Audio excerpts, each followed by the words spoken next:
ആ സുമി, ഞാൻ ഇപ്പൊ വിചാരിച്ചേയുള്ളൂ ക്ലബില് മീറ്റിംഗിൽ നീ വരുന്നില്ലേ?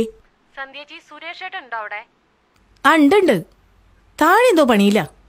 എന്തേ? അല്ല, സുരേഷ് ഏട്ടൻ ഇപ്പൊ നിങ്ങളെ ശരിയാടല്? എന്ത്? സുരേഷ് ഏട്ടൻ സ്ഥിരമായിട്ട് നിങ്ങളെ അണ്ടർവെയർ ആണോ ഉപയോഗിക്കുന്നത്? ഇത് എന്ത് ചോദ്യാടി? സുരേഷ് ഏട്ടൻ ഇവിടെ എത്ര അണ്ടർവെയർ ഉണ്ട് പുതിയത്? പിന്നെ എന്തിനാ എന്റേത്? അല്ല, ഇതെന്താ നീ ഇങ്ങനെ ഷെഡിയുടെ കണക്കെടുക്കാൻ? അത് എന്റെ ഹസ്ബൻഡിന്റെ. സുധിയില്ലേ അവിടെ? അല്ല സന്ധ്യച്ചിയെ, ഇവിടെ ചെറിയൊരു പ്രശ്നം. ഞാൻ 2 ദിവസം വീട്ടിൽ പോയി തിരിച്ചു വന്നപ്പോ തലേണേന്റെ അടിയിൽ ഏതോ ഒരു തടിച്ച് പെണ്ണിന്റെ വൃത്തികെട്ട ഒരു പഴയ ഷട്ടി. സുരേഷ് ഏട്ടൻ ഇവിടെ വന്നപ്പോ അഴിച്ചിട്ടതായിരിക്കും എന്നാ സുധിയേട്ടൻ പറയുന്നത്. അതൊന്നും അറിയാൻ വേണ്ടി വിളിച്ചതാ. ഞാനത് വിശ്വസിച്ചിട്ടൊന്നുമില്ല. വയസ്സ് കണ്ടിട്ട് ഏതോ ഒരു തടിച്ച് പെണ്ണിന്റെ ആണെന്ന് ഉറപ്പാ. അങ്ങനെ ഒരു ഷട്ടി ഉണ്ടോ സന്ധ്യച്ചിക്ക്? നരച്ച നീല നിറത്തില് ഓട്ടൊക്കെ ആയിട്ട്.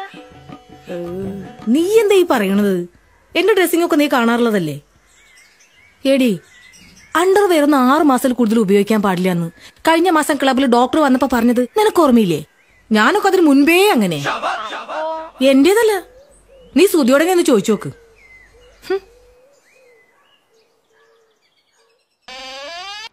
എങ്ങനെയുണ്ട്?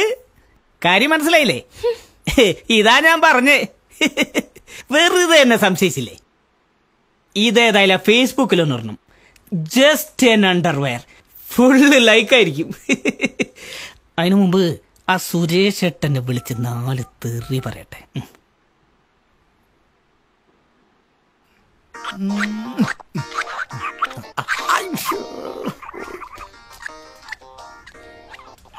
ഓരോന്ന് ഒപ്പിച്ച് വെച്ചിട്ട് കാല് നീട്ടിയിരുന്ന് കളിക്കുന്നുണ്ടില്ലേ? ശരിയാക്കി തരണ്ട ഞാൻ. മനുഷ്യന്റെ മാനം കെടുത്തി അടങ്ങുന്നു പറഞ്ഞ് ഇറങ്ങിയിരിക്കുക. ആരാടി? എന്നെ കൊണ്ടൊന്നും പറയിക്കണ്ട. എന്റെ പഴയ ഷെഡിട്ട് പോയതും പോരാ, അത് അവിടെ അഴിച്ചിട്ട് വന്നിരിക്കുക. അതൊക്കെ നീ അറിഞ്ഞ് പ്രശ്നാക്കണ്ടടി. ഞാൻ വൈകുന്നേരം പോയിട്ട് എടുത്തുകൊണ്ട് വരുന്നുണ്ട്. അത് എവിടെയും പോവില്ലടോ. സൂതിന്റെ വീട്ടിലല്ലേ? ബോധരത്തിന് മനുഷ്യൻ. എന്ത് പറ്റിടി? ഇതേ മനുഷ്യ, അതെങ്ങനെ എന്റെ ഷെഡിയോട് സുധിയോടെ മറ്റേ പറഞ്ഞോ? ഇപ്പൊ അങ്ങനെയായോ? അപ്പൊ അത് അവിടെ നിന്ന് എടുത്ത് കൊണ്ടുവരണ്ടേ?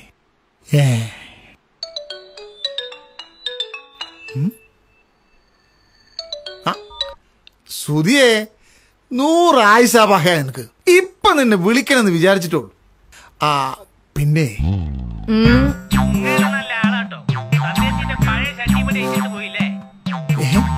ഷഡ്യ ഞാനോ? എനിക്കെന്താ പ്രാന്തായി പോയി.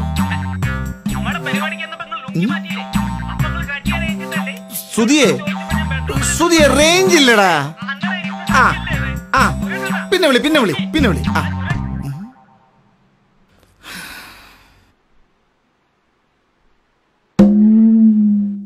സുമിയേ, അത് സുരേഷ് ഏട്ടന്റെ അല്ലോലെ.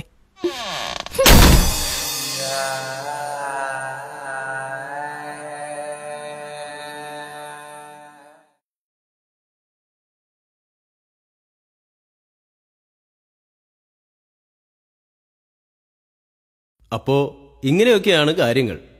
ഉരുക്കുപോലെ എന്ന് നമ്മൾ കരുതുന്ന പലതും ഉപ്പുപോലെ പൊടിഞ്ഞു വീഴാൻ വലിയ വലിയ കാരണങ്ങളൊന്നും വേണ്ട തന്നെ. ഏതായാലും ഇതെവിടെ ചെന്ന് അവസാനിക്കുമെന്ന് ഞങ്ങൾക്കറിയില്ല.